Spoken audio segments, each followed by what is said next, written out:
Bonjour à tous, en ce mardi 12 novembre 2019, nous allons faire le point sur plusieurs actualités avant de reprendre un petit peu cette chaîne d'actualités et débats.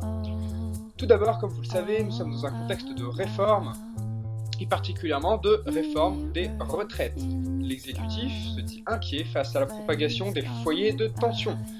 Nous savons qu'à l'heure actuelle, le jeudi 14 novembre est programmée une grosse grève de la part des étudiants en médecine, des paramédicaux, des infirmiers et même des médecins des hôpitaux publics ainsi que des pompiers.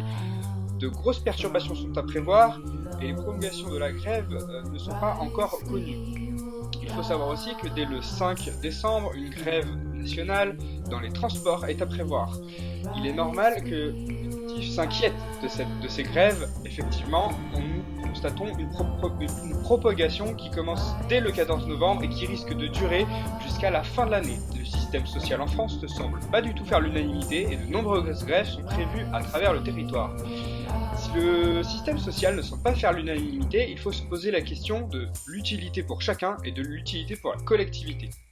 Effectivement, dans notre pays qui est très endetté, nous payons un impôt relativement élevé et pourtant nous n'arrivons pas à changer les codes, nous n'arrivons pas à faire en sorte que les pauvres soient moins pauvres et que la classe moyenne soit riche. Les riches restent plus riches, quelques classes moyennes s'en sortent un peu mieux, quelques pauvres dans des cas particuliers sortent de la pauvreté, sortent sous le seuil de pauvreté, mais globalement le système n'arrive pas encore à enrayer tout cela. Une réforme aussi apportée à la santé par rapport aux personnes en situation irrégulière a été pris en compte, a été prévoté par le gouvernement.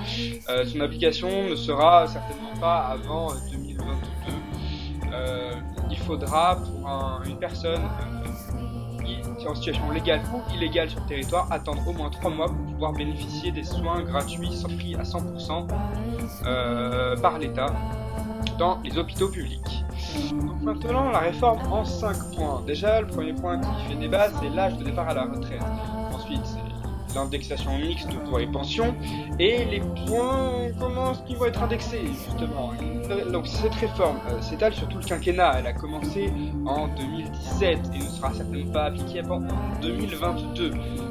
On sait aussi qu'il est prévu pour le moment une majoration dès le premier enfant pour booster, mais aussi une réversion en fonction du niveau de vie. Tous ces points sont actuellement débattus et par une grande majorité mal acceptés. Je vous ferai un point spécifique sur la réforme des retraites et nous aurons un débat spécifique sur la réforme des retraites dans la semaine. Mettez-le en commentaire et comme ça je le ferai dans le week-end je pense. Nous aurons un débat spécial réforme des retraites. Un peu plus léger, on va dire qui s'éloigne un peu plus, c'est pas plus léger mais qui s'éloigne plus de chez nous. Je vous mets le tweet d'Emmanuel Macron à propos de l'OTAN, car je vous rappelle, Emmanuel Macron avait expliqué que l'OTAN, dans les grandes lignes, n'était plus très utile, ne servait plus à grand chose, et qu'il fallait peut-être en exclure la Turquie, à cause de la guerre qu'elle mène au nord de la Syrie contre les recommandations justement de l'OTAN, et à cause de la guerre, donc ce conflit entre la Syrie, la Turquie, les États-Unis qui prennent plus ou moins parti, de la France qui prend plus ou moins parti, et donc tout ceci sera débattu, sera analysé lors du sommet de l'OTAN à Londres, donc le 4 décembre prochain. Voilà. Autre point d'actualité internationale, en Bolivie, le président Evo Morales est parti pour le Mexique. Nous avons appris que dans la nuit du lundi à mardi, apparemment, il aurait pris un avion militaire. Effectivement, il a quitté donc son poste il y a quelques jours suite aux énormes revendications de la rue, des revendications populaires. Donc l'ex-président bolivien s'est dit menacé dans son pays et a obtenu l'asile au Mexique. Il assure qu'il reviendra bientôt, mais n'a pas été plus capable de nous expliquer en quoi, pourquoi, comment et par quels moyens il souhaite revenir.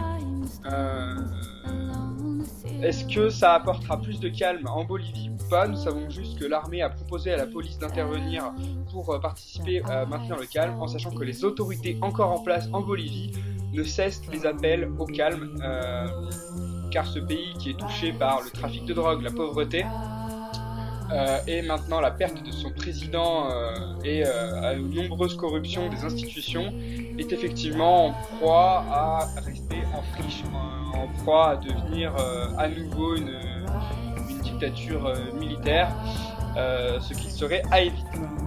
Voilà, autre information internationale, la Turquie expulse des djihadistes européens. Il y a parmi les expulsés 11 Français.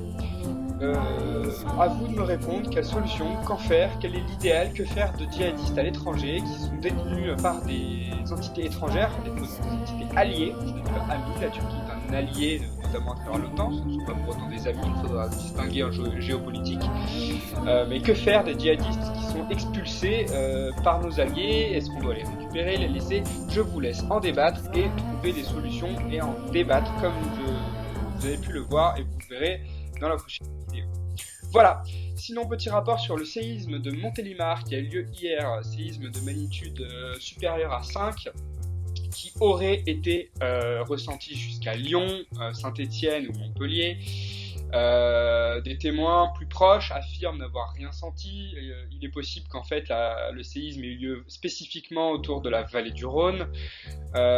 C'est pourquoi il y a des centrales nucléaires, puisqu'elles utilisent le Rhône pour refroidir, pour servir de refroidisseur.